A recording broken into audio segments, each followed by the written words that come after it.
Thank you so much for joining me. Really appreciate it. Um, The let pleasure. me, let me introduce Sam Waley-Cohen, CEO of Portman Dental Care. Um, Thank you so much for taking the time out to speak with us today. Oh, it's my pleasure. It's good to see a smiley face on the other end of a Zoom. um, so Sam, you've been in business in dentistry since 2009, is that right? Yeah, we started at the very end of '08, and yeah, exactly. So about 11 Yeah. years now.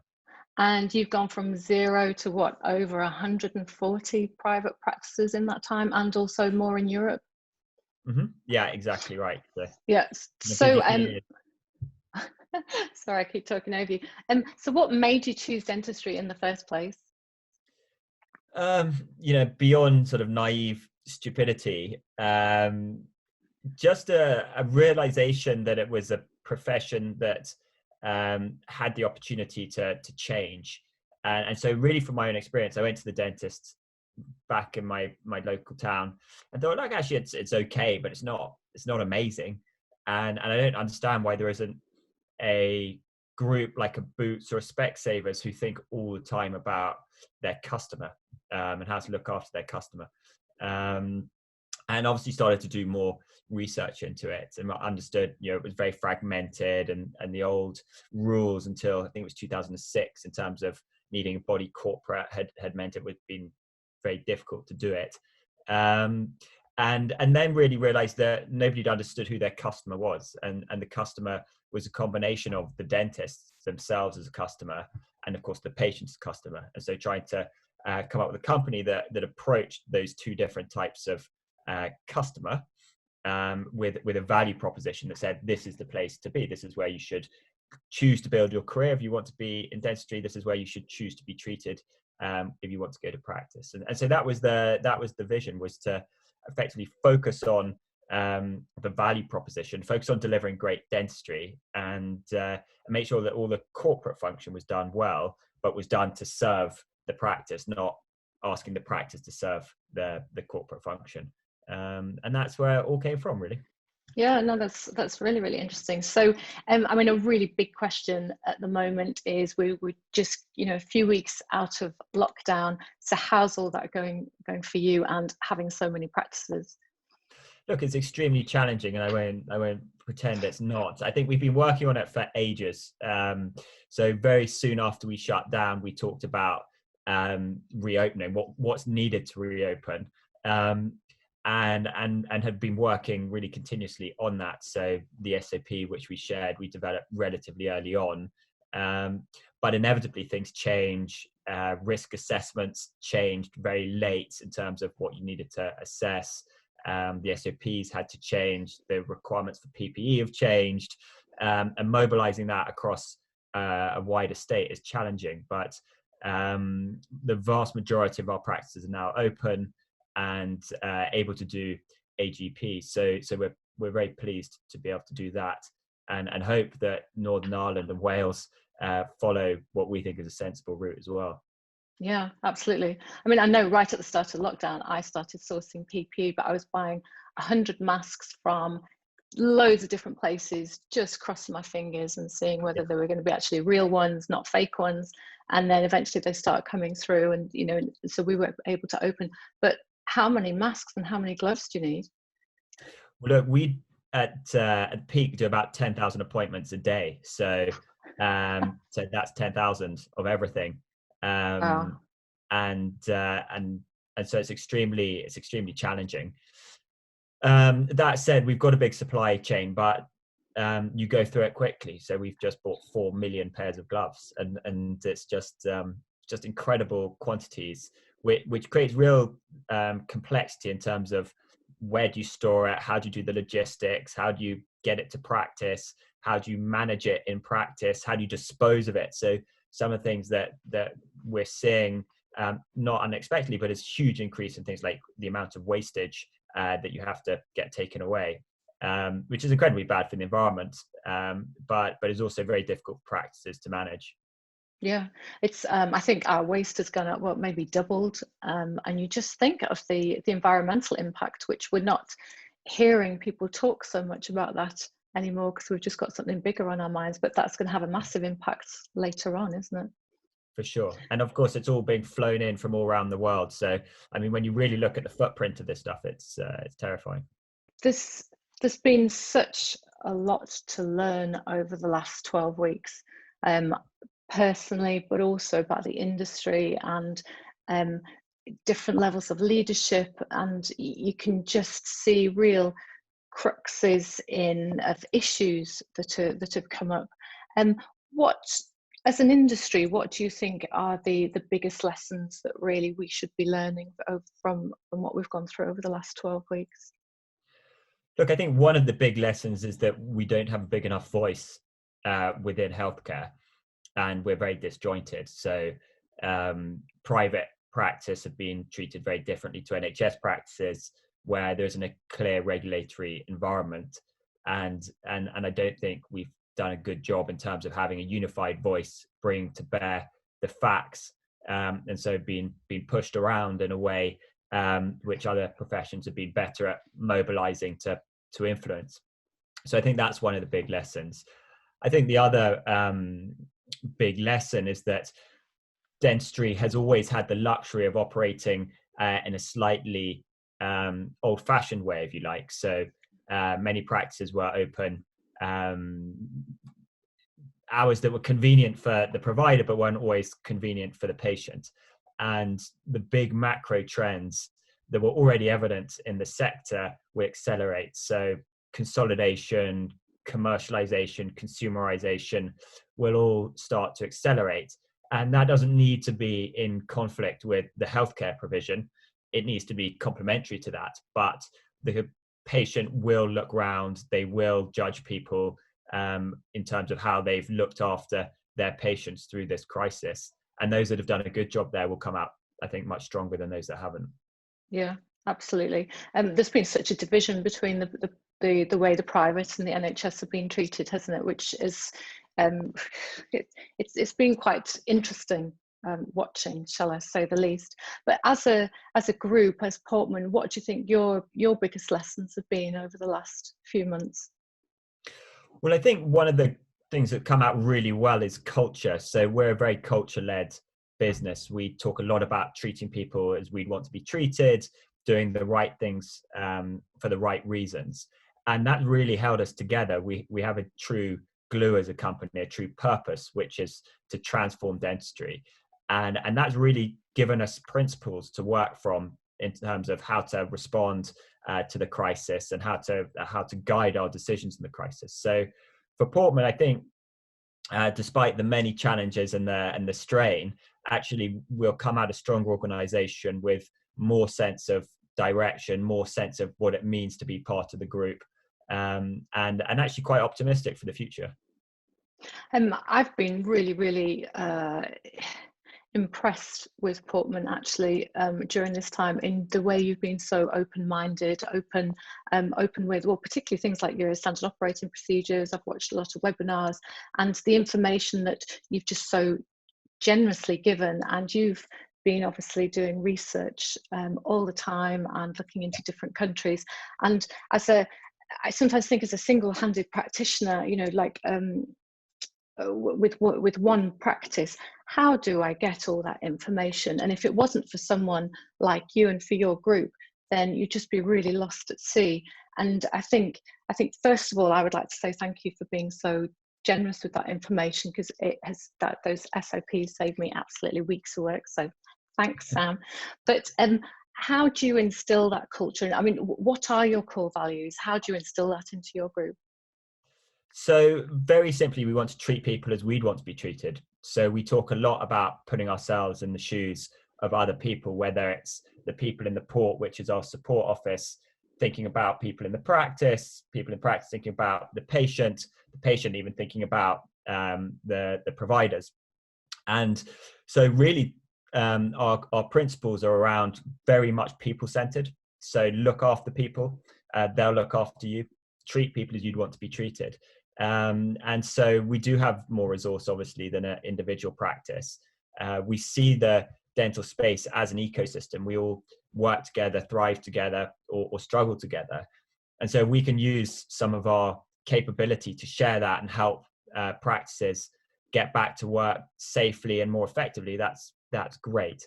So we're delighted to help where we can, and inevitably when you go and put your position out there, lots of people will have their opinions on it, which is also really helpful because it is often valid. And so one of the things that we're very conscious of is people have a lot to contribute, and where you put something out there, you often get feedback and go, okay, well, that's interesting. They're thinking about it differently. They're looking at it differently. And one of our core values is to listen, to really hear what people are saying, take it on board. We don't necessarily agree with it, or we might agree with it, but we don't think we have all the right answers. So making sure that we learn, hear other perspectives, understand mistakes that we've made allows us to be better as well as help everybody else. So it's a sort of collaborative way to improve everything. Yeah, I think collaboration wins hands down over competition, doesn't it? It's just when people get into scraps over competition, it just seems such a waste of energy when you could actually be working together so that, you know, the future's way much brighter together. Sam, your company has grown so fast. I mean, I've grown dental practices, and I mean, it's a totally different thing, but I understand how amazing that is. And correct me if I'm wrong, I think you've moved from 0 to, how many practices do you have total now, including Europe? Just about 160, something like that. In 11 years, and your, I mean, someone told me that your average growth rate for the company is what, before COVID, maybe 7% or something. Is that correct? Yeah. Absolutely phenomenal. Okay, $1 million question. What's the secret? So the secret is people. People are brilliant. People are brilliant, and so trying to enhance that and channel those brilliant people into taking good ideas and sharing those. And obviously some practices have great years and some practices don't have such great years, so we don't see practice growth as linear. We see it as growth and then steady, and then growth and then steady. And as you say, over the last decade we've grown about 60% a year every year. And I don't think there is a secret sauce. I think one of the tricks is not to approach it like a retail business, which is very top-down, very hierarchical, very strict operating procedures, but to say, this is the environment, or this is the way we think it works best. How do we tailor that to what you guys know and understand on the ground? And so it's really about empowering our clinicians. So lots of people talk about clinical freedom. And it's a sort of lazy description, because clinical freedom can mean a lot of different things. But for us, clinical freedom is about trusting your dentists. So saying, look, you should use the materials and the laboratories that you think is appropriate for your patients. But it's much more than that. It's about trusting you to make good decisions about how to develop the practice, how to grow the practice. And so we want to approach things saying, look, this is what we think needs to happen. Here's the evidence of why we think it needs to happen. How are you going to interpret that and help us make it happen? As opposed to say, oh, well, we sat in an office in Cheltenham. We know what needs to be done. Now everybody do this as of Tuesday. Because to me, that's a quick way to blow yourself up. But it's tempting at times. So you have to fight that temptation. It's really, really tempting, but yeah, no, absolutely. I mean, we're reawakening from lockdown. Everybody's, you know, the shops are waking up, the dental practices are waking up. It's probable that we're in for a really, really rough ride ahead with maybe an economic downturn. What do you see as our biggest challenges coming up? Look, I think the biggest challenge is the psychology of the providers. I genuinely believe there is huge patient demand and more than enough capability to provide to that demand. It won't necessarily be exactly the same demand that we had before. Some treatment types may be less in demand, some will become more in demand. But I think it's the psychology saying, well, my future is in my hands. Like, I can decide what to do. I can say, oh, it's all misery and terrible, and you know, this is desperate. Or I can say, I'm going to control the controllables. I can control the things I control. So how am I going to to treat the number of patients that I need to treat to achieve what I want to achieve. And I really believe you can do that. I believe if you're energetic, you treat patients well, you communicate well, then there's more than enough patient demand out there, particularly if you identify the treatment that's needed amongst your own patient base as it exists today. So I'm not gloomy about the future of dentistry. I'm extremely optimistic. I do think it'll be challenging over the next 3 or 4 months as we get used to new SOPs and new equipment, but that's a moment in time in the lifetime of practice. And so it's really about being energetic over the next few months to get used to it, and then really deciding your own fate after that. Yeah, absolutely. Let's not be victims. We've got to get on with it, haven't we? Control the controllables, like you say. From a national economic point of view, what's your prediction for the future? In terms of dentistry, or for the I don't know, in terms of dentistry, but really the whole of the UK, just give us a prophecy. Okay. It feels like it's going to be challenging, and I don't think there's any way of denying that. I think more focused on dentistry, people will look to parallels of 2008 and say, well, private dentistry had a bad time.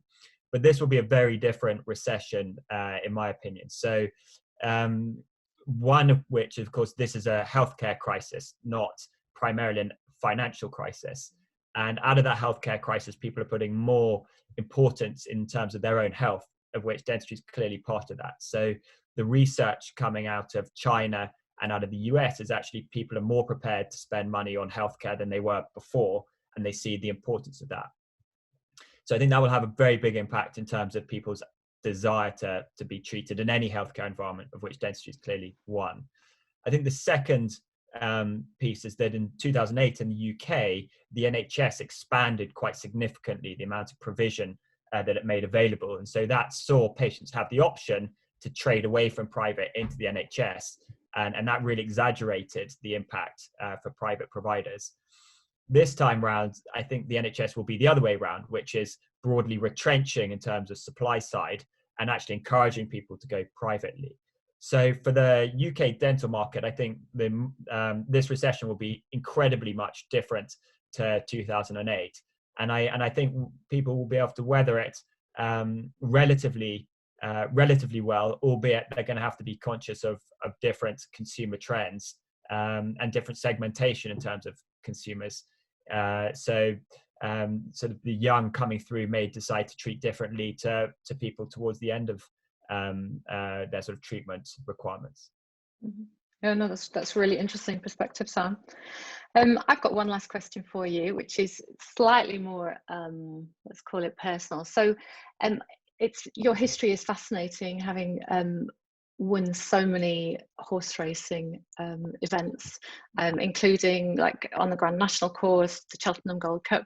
I mean, I can only imagine, or pretend to imagine, the focus and determination that would take. How have you used that? And can you see any parallels between what you had to learn to do that and what you're doing now?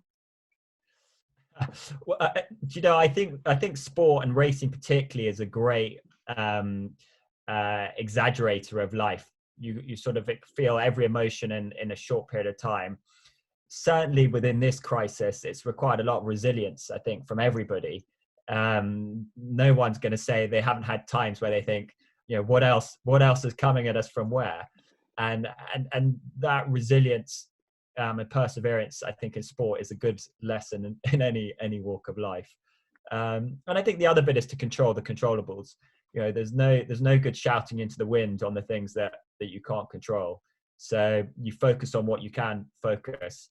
And I think the biggest lesson for me in a way is you really can't control the outcome. You can control the steps required to get to that outcome.